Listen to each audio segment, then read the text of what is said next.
C'est vrai que c'est un dilemme énorme qu'on a tous à un moment de notre vie. Les mecs qui sont populaires au lycée, c'est jamais les mecs qui réussissent. C'est incroyable si on regarde tous dans notre entourage. Et en fait, il dit, et ça a été prouvé par des études scientifiques, que regarder son téléphone plus de 2 heures en dehors des horaires de travail, ça a un vrai impact sur le... Plus tu réussis en plus, plus tu auras des gens qui vont te critiquer. Il y a un autre effet que j'aime beaucoup, c'est l'effet Pavlov, qui est un biais psychologique aussi. Et à un moment, tu commences à kiffer parce que c'est ton plaisir. Et tu deviens addict. Et pour ne pas avoir de regrets dans la vie, il faut lister les 20 trucs les plus importants pour toi et ne garder que les trucs.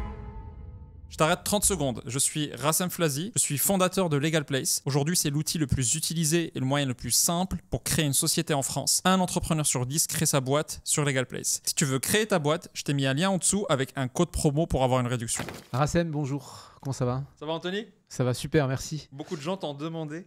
Ouais, On beaucoup a de gens fait me demandent plein quelques de choses. épisodes avec des invités. Exactement. Là, c'est le retour des classiques. En famille, un petit Exactement. comité. Et justement, on va revenir sur un thème que les gens nous ont beaucoup demandé et qui avait bien marché. C'était un peu sur les leçons de vie, les leçons de business. Comment travailler son état d'esprit, comment travailler son organisation. On a fait une première liste, je crois, de 9 conseils de leçons de vie. Et donc là, aujourd'hui, on va repartir un peu sur ce même format Ok. avec des conseils applicables à tout le monde et qui font une vraie différence dans l'activité, au travail, dans les études. On va essayer de citer des exemples concrets d'entreprises ou de personnes ou de contextes dans lesquels ça a été appliqué. Et c'est parti. Alors, première leçon, c'est le test des Navy Seals, le test de recrutement des Navy Seals, c'est-à-dire quand les forces spéciales américaines, quand ils recrutent des jeunes aspirants au programme, ils leur font faire un test qui est hyper intéressant. C'est un peu le lâcher-prise. C'est une représentation très intéressante du lâcher-prise parce que souvent on dit qu'il faut lâcher prise, etc. Mais est-ce que ça sert à quelque chose? Est-ce que ça marche? Et c'est vrai que ce test-là, il permet de le montrer dans la vraie vie comment il peut avoir un impact, tu vois. Et Alors, est-ce qu'on peut raconter ce que c'est le Ouais, test parce qu'on ne l'a le pas encore te- raconté? Exact. Donc le test, c'est quoi? C'est que un des tests pour être admis dans la Navy américaine, c'est qu'ils attachent des soldats, ils leur attachent leurs mains et leurs pieds et ils les balancent dans une piscine. Et en fait, ils leur disent vous devez juste tenir 1 minute, je pense, ou une certaine durée. Et donc, chacun a une technique. Donc, quand ils sautent dans la piscine, à un moment, tu vas commencer à tomber, à couler, quoi. Et les gens commencent à faire des mouvements pour remonter, etc. Et ce qui est incroyable dans ce test-là, c'est que plus tu es en train de te débattre comme ça, plus tu coules vite et plus tu consommes d'oxygène.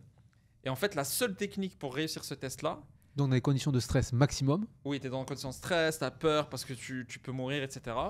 Tu n'as pas d'oxygène, donc c'est de la panique totale. C'est vraiment pire qu'une panique de bureau, quoi. C'est que tu vas... Ce qui est contradictoire, c'est que tu dois lâcher complètement prise parce que ceux qui réussissent le test, c'est ceux qui se laissent couler. Donc ils arrêtent complètement de paniquer. Ils font rien. Et en coulant jusqu'au fond, ils touchent le fond. Et avec leurs pieds, ils peuvent juste rebondir et remonter doucement vers le haut. Ils prennent de l'oxygène et ainsi de suite jusqu'à ce qu'une minute passe. Et finalement, ceux qui vont consommer tout leur oxygène à essayer de se paniquer, de s'exciter dans tous les sens, et on peut vraiment voir le lien avec la vraie vie, tu as des gens qui s'excitent dans tous les sens en panique, finalement, ça ne sert à rien. Ils consomment très vite leur énergie, et ils sont out et ils sortent du jeu et ils réussissent pas le test, quoi. Donc, c'est une très moi, j'adore cette image-là parce qu'elle représente vraiment dans des conditions réelles, ça illustre bien ce que le lâcher-prise te permet de faire en situation de stress absolu. T'as des gens qui ont cette capacité de juste cool down, comme on dit en anglais, respirer et se laisser couler, c'est pas grave. Et en fait, il y a une image qui est très intéressante que je vais dire, c'est quand tu gères un business, c'est comme si tu avais plein d'incendies en même temps qui sont déclenchés et tout le job, c'est pas de s'exciter dans tous les sens, c'est éteindre tous les feux et finalement tu éteins aucun. C'est de se poser, laisser certains trucs se consommer par le feu et se dire c'est quel incendie que je dois éteindre le plus important, qu'est-ce que je dois pas perdre. Et donc tu vas juste, et pour ça il faut vraiment un lâcher prise et un calme parce que tu dois dire ok, je peux vivre avec des incendies en cours parce que mon plus important c'est que je sauve ces 3 feux là, je les éteins et un jour je vais voir les autres et peut-être que même ça aura consommé entièrement cette partie de mon business, mais c'est tout le temps, tous les jours, du feu qui est partout. Les gens qui ont un business le savent. T'as le feu en cuisine, on dit feu en cuisine, mais c'est feu en cuisine partout. Ça peut être dans le support client, tu es en train de perdre de l'argent sur des investissements dans une autre ville parce que tu as lancé la ville et ça marche pas très bien, etc. Mais si tu focuses sur tout, tu vas rien faire, tu vois. Tu vas juste tu vas te noyer. et tu vas te noyer, exactement. Donc lâcher prise, c'est un des caractéristiques les plus importantes. Le lâcher prise, c'est aussi dans la façon dont on aborde les choses, dont on est perçu. Et une des autres leçons justement de lâcher prise, c'est de ne pas se soucier de ce que les autres pensent de ce qu'on fait, en particulier dans le Oui. business ou quand on fait du contenu. Et c'est un grand sujet. On en avait parlé avec Hugo. Quelle que soit la décision que tu fais, quelle que soit la façon dont tu vas te représenter, il y aura toujours quelqu'un pour te juger. C'est vrai que t'as pas du tout d'emprise, t'as pas de contrôle sur la réaction des gens. Et quoi que tu fasses, t'auras toujours une partie des gens qui vont pas être contents, en fait, tu vois. Si tu réussis trop, bah, y a des haters que tu vas avoir, qui vont te défoncer sur les réseaux sociaux, etc. Ou qui vont parler dans ton dos. Si tu réussis pas, les gens vont dire, c'est un branleur, il fait rien ce mec, c'est une feignasse, tu vois. Si tu t'habilles trop classe, ils vont dire, il est hautain, se prend pour je sais pas qui. Si tu t'habilles mal, les gens disent, c'est un clodo ce mec, tu vois. Ouais. Donc quoi que tu fasses, même si t'es pas du tout clivant, dans tous les cas, il y a des gens qui vont dire quelque chose et qui va pas te plaire, tu vois. Donc il faut complètement se détacher finalement de ce que les gens te racontent, ce qu'ils vont dire en fait sur toi. Si tu te lances sur les réseaux sociaux, ils vont dire il est fou, qu'est-ce qu'il fait, il veut devenir influenceur, etc. Si tu le fais pas, ils disent c'est une opportunité qu'il prend pas, il a pas les couilles pour le faire, tu vois. Donc dans tous les cas, plus tu réussis en plus, plus tu auras des gens qui vont te critiquer et n'importe quelle chose que tu vas faire sera critiquable. Et puis surtout, c'est des choses sur lesquelles on n'a pas d'emprise, quoi. On ne peut pas du tout juger ce que les gens vont penser, on n'a aucune influence dessus. Oui. Donc bah, c'est comme le lâcher prise dans la piscine, il faut Oui. laisser couler, il faut laisser glisser parce que c'est de la perte de temps, d'énergie et de temps de cerveau disponible. Attends, mais tu sais, c'est comme l'histoire des mecs qui étaient populaires au lycée, tu vois. Ouais, grave. Les mecs qui sont populaires au lycée, c'est jamais les mecs qui réussissent. C'est incroyable. Si on regarde tous dans notre entourage, les mecs qui étaient très populaires dans notre classe, c'est les mecs qu'on n'entend plus parler d'eux, ils sont dans des trucs sombres, tu vois, quelque part. Ou alors ils vivent dans le passé, ils vivent un peu dans le Ouais, passé, ils vivent dans genre la gloire du passé. j'étais frais il y a 20 ans. Ils finissent mal. Alors que c'est les mecs qui font le plus attention à ce que pensent les gens. Ils passent tellement leur temps. En fait, c'est ce que je dis, c'est que c'est un vrai taf à temps plein. Ça prend du temps d'être populaire. C'est pas gratuit, tu vois. Les mecs qui sont populaires au lycée, c'est des mecs qui peuvent rien faire d'autre à part ça, parce qu'ils doivent faire gaffe à tout, comment ils s'habillent, avec qui ils sont perçus. Le temps qu'ils passent dans la cour, avec qui, machin, qu'est-ce qu'ils racontent, est-ce qu'ils racontent des trucs cool, est-ce qu'ils ont suivi tout ce qui est sorti, musique, etc. Et c'est un temps fou qu'ils passent à ne pas faire autre chose. Et c'est pour ça qu'ils ne réussissent pas beaucoup après, parce que ils ont développé aucune passion, aucune curiosité, aucun truc unique qui les distingue dans la suite, alors que les geeks un peu nerds qui ont les lunettes et qui sont entre eux dans la classe, eux, ils sont inconnus personne ne les remarque, les meufs ne les remarquent même pas. Et après, tu entends qu'il est chez Microsoft et qu'il paye 200 000 € l'année, tu vois. Et tu dis, mais d'où il est... Parce que le mec, il faisait autre chose. Il s'est dit, c'est bien d'être populaire et cool, mais j'ai pas le temps. Ça m'intéresse pas de ouf. Nous, c'est des tempéraments qu'on n'a pas, ouais. Oui, soit ils sont intelligents suffisamment pour se dire ça sert à rien, soit juste ils ont même pas réfléchi à ça parce qu'ils sont dans leur petit monde et ils kiffent leur petit monde. Ils savent qu'ils ratent tous les trucs cool, mais ils se disent c'est pas grave, tu vois, parce que suffisamment passionnés. Et ça fait que ces mecs-là, Bill Gates, t'as vu sa tête. C'est vraiment la tête du nerd. Et tous les mecs qui ont créé des grosses boîtes aux States, aujourd'hui, c'est vraiment des têtes comme ça. C'est pas les mecs cool de leur classe. On a beaucoup d'affection et d'estime pour eux parce que moi j'estime que j'en faisais partie. Donc quand on dit ça, on dit ça avec beaucoup d'affection. Oui, grave. Mais ce qui est fou, c'est que ces mecs-là, ils traînent toujours ensemble dans la classe. T'as la classe des mecs. Dans la classe, t'as le groupe des mecs cool, ils sont que entre eux, et le groupe des mecs un peu passionnés, machin. Et puis au milieu, un peu tout le monde, tu vois, qui n'est ni très populaire ni très nerd. Et c'est marrant parce que tu te sens très isolé à cette époque-là quand tu fais partie des autres groupes. Mais t'as pas envie de faire toujours des efforts pour être populaire, tu vois. Donc tu souffres un peu à cette époque-là, mais après la justice te le rend. Alors j'en profite, je fais une recommandation de mec Oui. cool. Il y a une série télé du début des années 2000 qui s'appelle Freaks and Geeks, donc les chelous et les geeks, Ok. qui a été réalisée par Judd Apatow, qui est un gros je connaissais réalisateur pas. Ok. de cinéma américain, qui est devenu un des plus gros producteurs de Oui. comédie. Et je vous conseille à tous de la regarder. Ça parle justement dans un lycée des groupes de geeks qui traînent avec les groupes de chelous, tu vois, ceux qui écoutent du hard rock, qui fument du shit. Et c'est hyper drôle et il y a plein d'acteurs très connus qui ont commencé dans cette série. Ah, ok. Non, mais je vais dire un truc. Ces mecs-là, ils sont reward du fait d'être populaires au lycée. Et ils ont l'impression que la vie, ça marche comme ça en fait. Et donc après, ils rentrent dans la violence du monde. Parce que le lycée, c'est un cocon fermé. Genre, c'est un cocon. T'es protégé. T'as pas besoin de travailler pour gagner de l'argent ou quoi, tu vois, c'est tes parents. Mais un jour, quand tu rentres dans le vrai monde où t'as des gens, où le marché a besoin que tu apportes quelque chose pour te payer, ils s'en foutent que tu sois populaire. Ça marche pas d'être cool et de te la ramener au bureau, etc. Si tu ne rapportes rien à la boîte ou aux clients, ça ne va pas marcher, tu vois. Et donc, eux, comme tu dis, ils sont encore dans la mentalité du lycée. Et ils prennent en plein truc la violence du monde. Ils n'étaient pas préparés pour. C'est ça. Et là, c'était... Ouais. Je pense que l'avantage aussi des geeks, c'est que tu développes justement une passion et de la concentration. Tu creuses le sujet, c'est des choses qui sont vachement recherchées aussi dans l'entreprise, quoi. Oui. Être très compétent, être capable de se focuser sur un truc. Je pense que c'est ça aussi la différence. Et la force des populaires, c'est les gossips. Parce qu'eux, ils passent beaucoup de temps dans les gossips. Ils savent tout qui sort avec qui a embrassé et qui. Justement, comme ils sont avec les meufs sont avec eux, ils ont pas le temps ils sont bien, ils kiffent, ils passent pas à autre chose. Toi, t'es en galère, je dis bon, qu'est-ce que je fais de mon temps?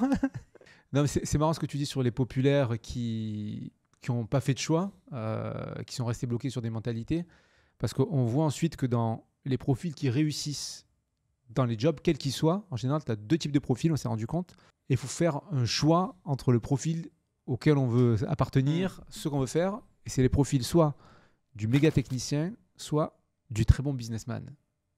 Et chez Legal Place, il y a plein de gens, quand ils se lancent dans leur société, quand ils créent leur système, ils hésitent un peu, ils ont du mal justement à trouver leur positionnement. Est-ce que tu peux développer un peu sur ces 2 traits de personnalité?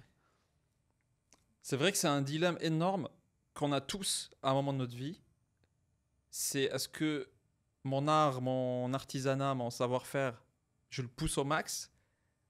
C'est l'exemple du chef cuistot, tu vois. Le chef, il peut soit perfectionner son métier, son art au max et donc ne pas s'occuper du reste, soit il doit devenir businessman et ouvrir d'autres restos. Et donc, qui dit ouvrir d'autres restos dit recruter, faire de la finance, faire du marketing, faire du... Et en fait, les mecs qui sont très très très bons dans leur métier, ça les fait chier en fait de s'occuper de tout le reste. C'est pas le truc qui les excite le plus, mais en même temps, s'ils veulent devenir très gros, très riches, ils sont obligés de le faire. Et les mecs qui font le business sont un peu jaloux de ceux qui sont très très bons dans leur art parce que c'est des artistes, c'est des... Il y a toujours une frustration du truc un peu sexy, de l'art. La frustration, tu sais rien faire. Tu sais faire du business et tout, mais tu ne sais pas faire le métier dans la tech, c'est développer. Par exemple, moi j'ai des gens dans Legal Place qui sont frustrés de ne pas savoir développer. Ah bon? Oui. Alors qu'aujourd'hui, en plus, avec les outils no-code... Oui, mais tu n'as pas le temps parce que tu es obligé de recruter, de grossir l'organisation, donc tu es un manager. Oui, mais ce que je veux dire, c'est que justement, c'est encore moins pertinent aujourd'hui de vouloir coder parce que tu as plein de choses pour, c'est pour vrai. le remplacer. Ouais. Mais tu vois les ingénieurs dans ta boîte avec qui tu travailles tous les jours, tu vois que ces ingénieurs sont passionnés, ils savent faire les trucs avec leurs mains, ils peuvent craquer des gros problèmes et ils te développent de zéro une application, tu vois. Et tu es jaloux d'eux parce que toi, tu manages 100 personnes peut-être, mais tu sais pas faire ça. Et eux, ils sont parfois jaloux parce qu'ils se disent mais lui, il peut gérer beaucoup de gens, il fait du business, je comprends pas ce qu'il fait, de la finance. Il gagne plein d'argent. Il gagne plein d'argent et je peux pas faire ça moi parce que ça demande d'autres. Et donc souvent, c'est comme les youtubeurs par exemple qui se disent est-ce que je reste dans l'artisan qui fait mes vidéos moi-même et je monte tout et je suis excellent et je peux même pas déléguer ça parce que les gars à qui je vais déléguer n'auront pas cette excellence en fait, tu vois. Et si j'arrête de le faire parce que je veux devenir une grosse chaîne et je dois aller caster des gens, créer des concepts, investir pour acheter plus de matériel, ramener des investisseurs, va chercher des investisseurs avec beaucoup de travail qu'il faut, machin, je change de métier, je ne suis plus vraiment le vidéaste que j'étais et je vais être à la traîne parce que je vais rater toutes les nouvelles techniques et les trucs qui sortent. Mais en même temps, si je fais que vidéaste, bah, je vais jamais construire un empire médiatique, tu vois. Et c'est un gros dilemme, il n'y a pas de réponse... Il faut juste savoir ce que tu veux faire dans la vie, tu vois. Être le meilleur technicien possible dans ton monde et être très bien payé pour ça, mais ne jamais avoir vraiment un empire, ou laisser tomber ça et faire tout ce qui est chiant à faire en vrai, parce que recruter, virer, chercher des investisseurs, essayer de convaincre des gens toute la journée, c'est lourd, tu vois. Et tu fais que 3% de choses que tu aimes et 97% de choses. Mais c'est là où tu peux construire un gros truc. Donc il faut savoir ce que tu veux. Et c'est vrai qu'il y a des gens qui essaient de faire à moitié les deux. C'est ça qui... Tu peux jamais être très bon quand tu fais à moitié qu'une chose, tu vois. C'est très frustrant, ouais. C'est frustrant pour la personne. C'est aussi surtout frustrant ensuite pour les équipes. C'est une question que tu te poses de toute façon à un moment. Si tu es en train de réussir, à un moment, tu es face à cette question. Que tu fasses du YouTube, de la cuisine, du développement d'applications. Combien de gens étaient passionnés par le développement et se sont retrouvés chefs d'entreprise? Le fondateur de Apple, Steve Jobs, avait un associé qui s'appelle Steve Wozniak. Steve Wozniak, c'était le nerd le plus absolu qu'on peut imaginer, tu vois. Naïf, c'est pas faire de business, c'est pas négocier, n'aime pas négocier. Effrayé par la négociation, tu vois. Mais c'était un génie. Et donc, quand c'est associé avec Steve Jobs a fait tout le business. Et donc, lui, est resté en train de s'amuser. Mais il n'a jamais après pris un rôle. Quand Apple est devenu très gros, bah, il existe, il est toujours vivant, il est là, mais il est. Ouais, il investit, là, je l'ai vu, il a investi dans une boîte de sécurité spatiale. Ouais, donc il investit, il fait des trucs cool, mais il n'est pas dans la gestion d'un empire, tu vois. C'est pas lui qui a pris la relève après Steve Jobs, c'est Tim Cook, qui est un autre gestionnaire de talent. Mais Steve Wozniak est resté sur des petites innovations sur lesquelles il veut travailler. Et c'est aussi en partie pour laquelle les fondateurs de Google se sont retirés très vite. Très très tôt dans la vie de Google, ils ont ramené un président qui s'appelait Eric Schmidt. Et c'est Eric Schmidt qui a géré Google jusqu'à ce qu'elle vaille des milliards. Et eux sont restés sur des projets d'innovation de Google parce que c'est ce qui les passionnait. Ouais. Ou bien ils sont sortis complètement, il y en a qui ont fait un peu de politique, etc. Mais ouais, c'est un dilemme qui est très très gros, très vite en fait. Sur la fin de l'épisode, justement, je pense qu'on va parler de petites techniques pour devenir très bon dans son art, comment faire pour optimiser justement ses journées, comment faire pour être le meilleur chef ou le meilleur businessman. Moi, il y a un truc dont je voulais parler.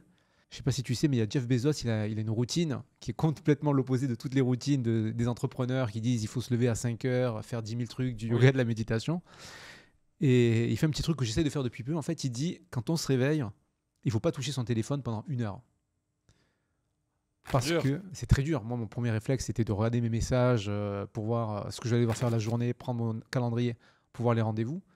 Et en fait, il dit, et ça a été prouvé par des études scientifiques, que regarder son téléphone plus de 2 heures en dehors des horaires de travail, ça avait un vrai impact sur le cerveau, sur la mémoire, sur la concentration et même sur la quantité de matière grise.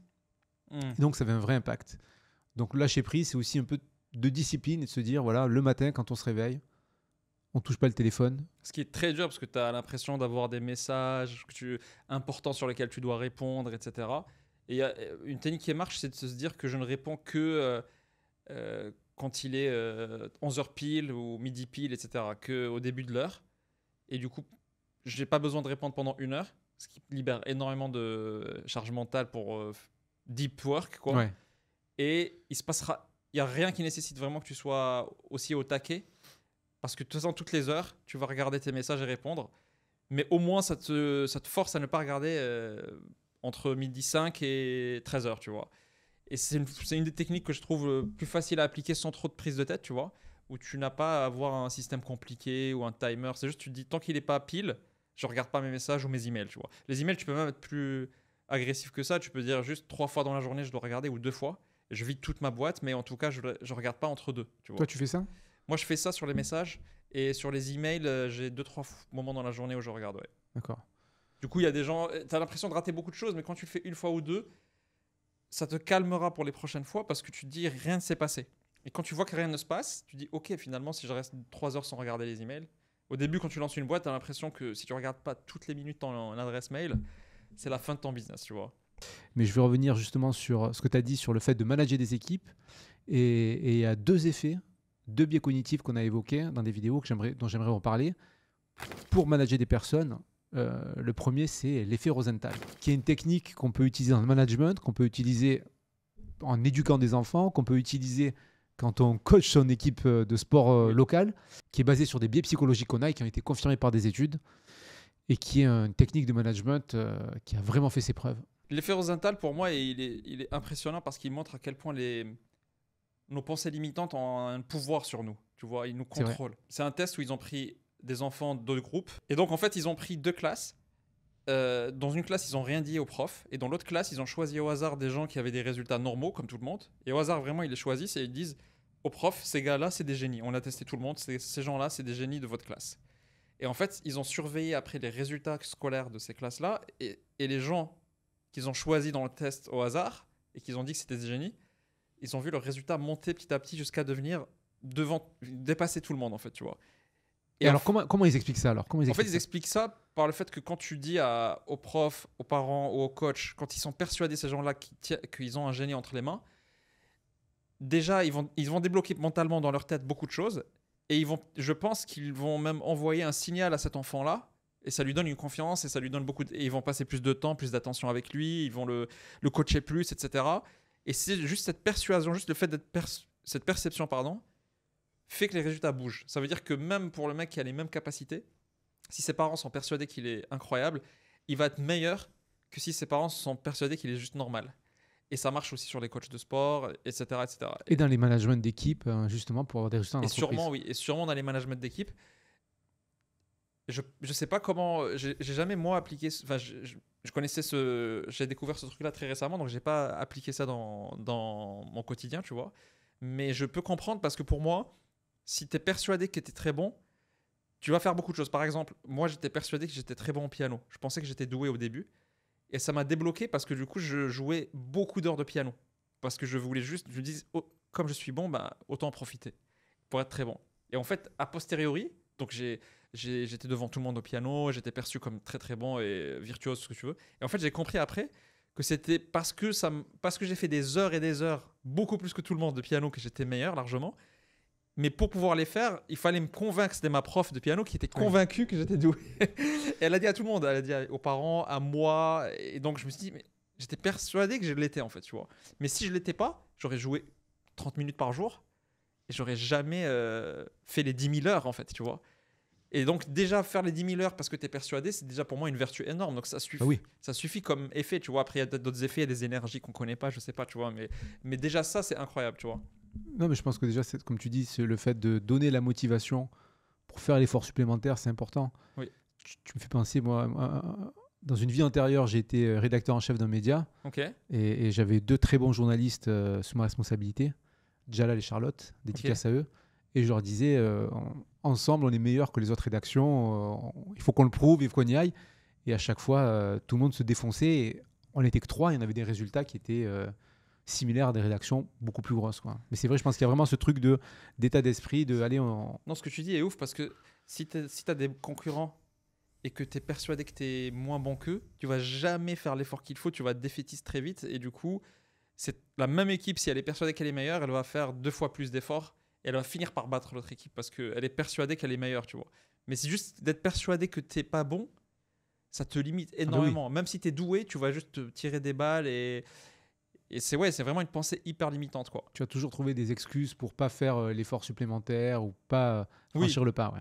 Ça te décourage si tu poses très vite les armes. Mais je sais pas comment tu peux genre pousser les parents. Parce qu'en général, c'est naturel. Les parents sont vraiment convaincus que leur enfant est fou. Et ils se disent, mais c'est un génie. Et donc, ils vont le pousser et lui-même va être... Projet Mbappé. Ouais. Mais je sais pas comment... Est-ce que les parents doivent du coup tous se dire ça? Mais si t'es pas convaincu, en fait, ça marche pas. Si t'as vu ce test-là, tu te dis, il faut que tu sois convaincu pour que ton gosse... Mon fils est teubé, mais je vais faire croire qu'il est bien. On va essayer de sauver avec cet effet. quand il grandira, il verra cette vidéo. C'est pas vrai, Léo, t'es un génie. Mais si t'es pas convaincu, je pense que ça marche pas du tout de la même manière. Faut vraiment l'être. Ouais, je pense. C'est pour ça que c'est pas genre tu peux utiliser ça quand tu veux. Non, mais je pense, tu vois, un exemple très concret, c'est le père des sœurs Williams, quoi. Je crois qu'il s'appelle Richard, le père de Vénus et Serena, qui était persuadé qu'ils a fait énormément travailler et personne n'avait jamais joué au tennis dans leur famille et c'est devenu 2 des plus grandes joueuses de tous les temps, dont la plus grande joueuse de tous les temps. Ouais. Et l'histoire qui est dingue, c'est Agassi, qui est un des plus grands champions américains. Et Agassi n'aimait pas le tennis. Il détestait le tennis, ouais. Et son père le forçait quand il rentrait à la maison tous les après-midi. Il le coachait, il lui faisait des entraînements dans l'arrière-cour de la maison. Et Agassi a raconté bien après qu'en fait, il a jamais aimé le tennis. C'était juste... Depuis le début, ce n'était pas une passion. Mais son père était persuadé qu'il pouvait fabriquer un champion, donc il l'a persuadé, il l'a poussé. Et comme c'était la seule chose qu'il savait faire à ce point-là, bah, il était obligé de bosser comme tennisman professionnel, tu vois. Mais genre... Il a jamais vraiment... C'est fou hein, comme histoire Agassi. Alors c'est la 2e fois que je me fais surprendre sur une histoire d'Agassi parce qu'il y a quelques semaines, on m'a appris que quand il avait gagné, il avait une perruque en fait. Qu'il était chauve et qu'il avait un truc collé alors qu'il était trop stylé, il avait les cheveux longs à l'époque. Bref, André Agassi, si vous ne connaissez pas, père de Nike de ouf. Sacré personnage Agassi. Là on a parlé Iranien d'origine. Ah bon? Ouais. C'est pas possible. Un autre truc qui te choque. Ouais. Ah ben, 3e surprise sur Agassi. Je parlais d'un autre effet. Là, on a parlé de l'effet Rosenthal. Il y a un autre effet que j'aime beaucoup. C'est l'effet Pratfall, qui est un biais psychologique aussi pour se faire aimer par les gens et qui est là aussi super contre-intuitif. C'est vrai qu'il y a un sujet qui est mal connu, c'est les biais cognitifs. Il y a énormément de biais aujourd'hui. Quand on avait reçu notre invité de l'épisode d'avant, donc Jacques Attali, on avait pas mal parlé de ça. Plus de 100 ou 200 billets, il disait. Là, Ouais, il y a plus de 200 billets répertoriés, mais il y en a peut-être qu'on ne connaît pas. Et c'est vrai qu'en les maîtrisant, en les connaissant en tout cas, on sait qu'on a des défauts dans notre raisonnement et qu'il faut faire gaffe quand on prend des décisions. Des défauts qui sont juste dans la conception même de notre cerveau, quoi.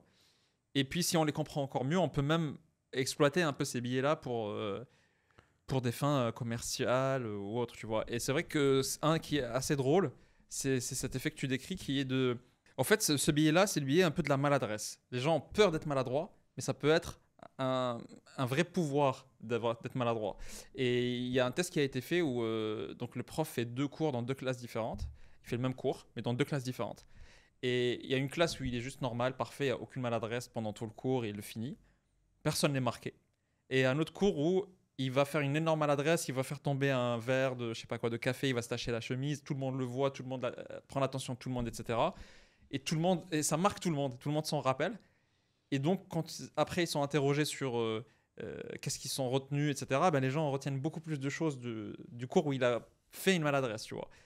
Et ça marche aussi en séduction parce que le mec qui est un peu vulnérable, qui commet une maladresse dans un date, il va beaucoup plus créer de liens, provoquer de l'empathie chez l'autre partenaire, alors que si tu es juste lisse et qu'il n'y a rien qui se passe, c'est pas le même effet que tu crées. Et donc les gens ont peur de la maladresse, finalement, il y a des gens qui font exprès aujourd'hui dans la vente ou autre pour te marquer suffisamment et pour... on le voit chez les influenceurs qui font du buzz, qui parfois profitent de moments très durs dans leur vie et l'exposent, tu vois. Une opération qui a mal marché, tu vois, une opération esthétique qui a mal marché et que tu filmes, les gens s'attachent beaucoup plus et donc ça a un nom, ça fait partie des billets que l'humain qu'on peut comprendre en fait, parce qu'on est des animaux sociaux, donc en fait quand il se passe un truc aussi gros, il y a des connexions qui se passent, je pense, dans le cerveau qui sont beaucoup plus fortes que quand il y a rien de vulnérable qui se passe, tu vois. Ouais, sur ce sujet, il y a un exemple moi qui m'avait frappé. Ouais. C'est que les produits qui sont notés 4,4, 4,5 sur Amazon se vendent beaucoup mieux que ceux qui sont notés 4,7, 4,8.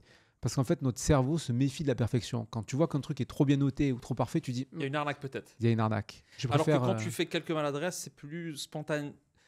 Peut-être t'es plus honnête, quoi. Voilà, c'est ça. Les gens ont tendance à faire plus confiance en se disant... et l'honnêteté, c'est imparfait.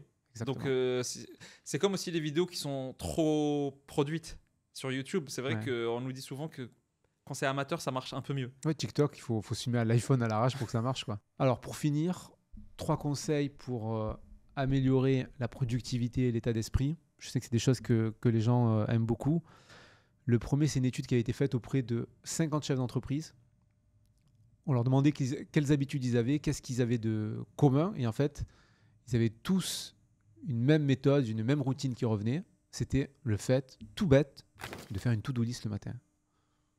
Ouais, j'adore cette technique parce qu'elle est pas du tout sophistiquée, elle est très basique et les gens se disent, ceux qui entendent cette technique-là, ils se disent mais ça peut pas être aussi simple, ça doit être un truc beaucoup plus complexe. Et en fait, plus la technique est complexe et moins tu vas la faire.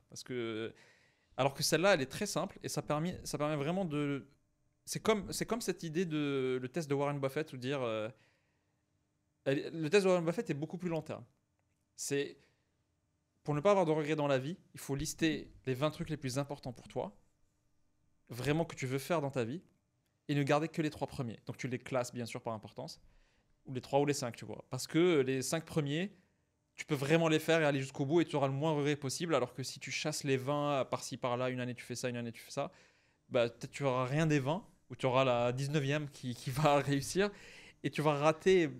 Ceux qui te tiennent le plus à cœur, quoi. Exact. Et en fait, c'est le même principe. Parce que quand tu te lèves le matin, si tu te laisses aller au gré de la journée à tes sollicitations, donc je sais pas, un des salariés qui va te demander quelque chose, la famille qui va te demander un truc, etc. Et tu réagis juste au fil de l'eau à ce qui t'arrive, du coup, tu vas peut-être dans les 5 trucs les plus importants, tu vas pas les faire, tu vas faire les 5 les moins importants à la fin de la journée. Et une façon de pas tomber dans ce piège-là, c'est de noter tout ce que tu dois faire, genre les 3 trucs de la journée. En général, tu sais que c'est les plus importants, donc tu les as notés. Et donc, tu es sûr de les faire, quelles que soient les sollicitations.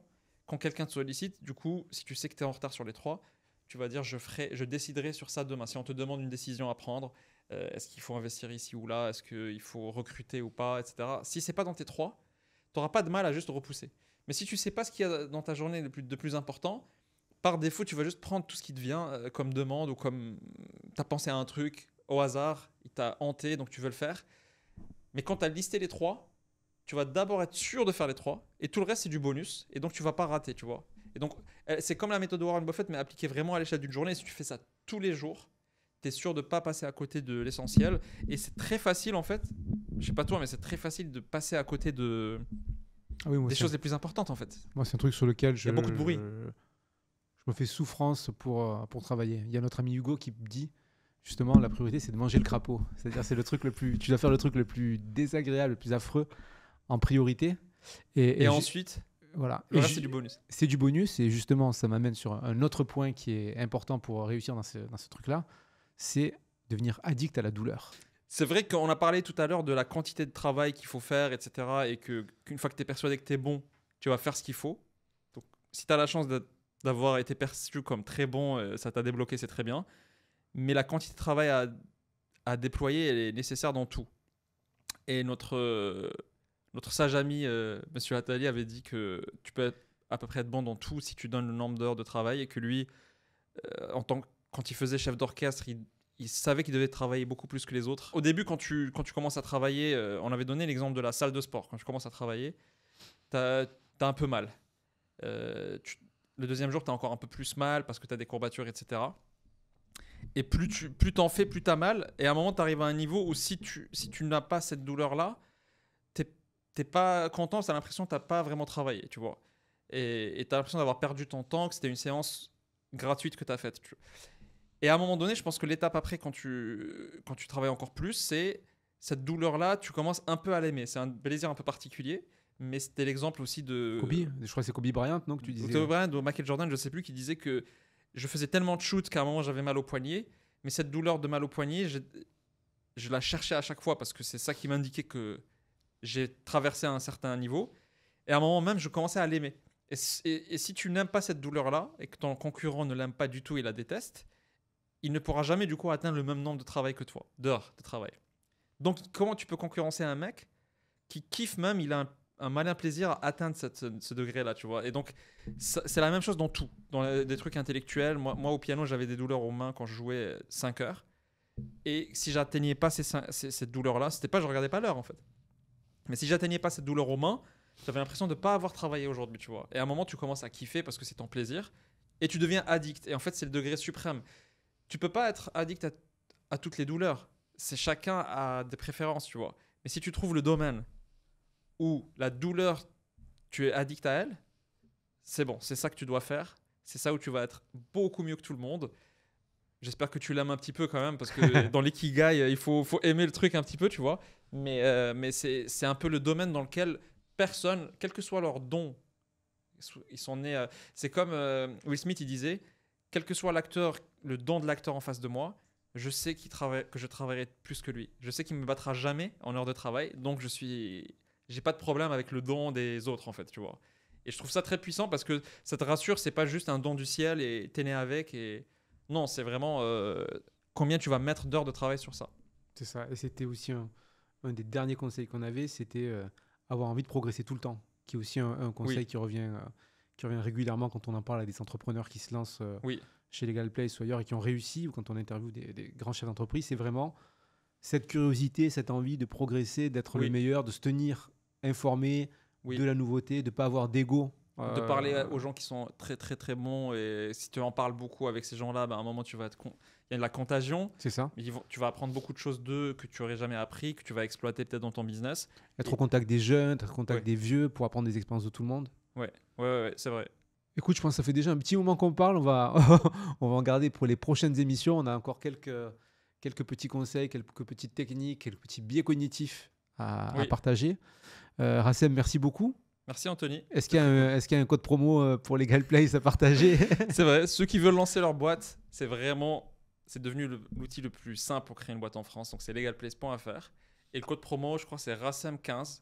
Donc RACEM 15 collé pour avoir une réduction. Donc n'hésitez pas. Pour la création d'entreprise, 15%. Pour créer sa boîte exactement le plus vite possible, plus simple. Et le conseil qu'on doit donner, c'est qu'il faut juste se lancer, quoi. C'est le meilleur conseil, c'est juste ne pas repousser encore plus la création de sa boîte. On espère que ça vous a donné envie de vous lancer. Abonnez-vous, mettez la cloche, mettez les commentaires. Ouais, on le dit jamais ça. C'est vrai, on va le dire, c'est la première fois que je le dis de ma vie. On le rate pas. Et dites-nous en commentaire s'il y a des sujets que vous voulez qu'on aborde, sur lesquels on revienne. Et merci beaucoup à tous. À très bientôt. À bientôt.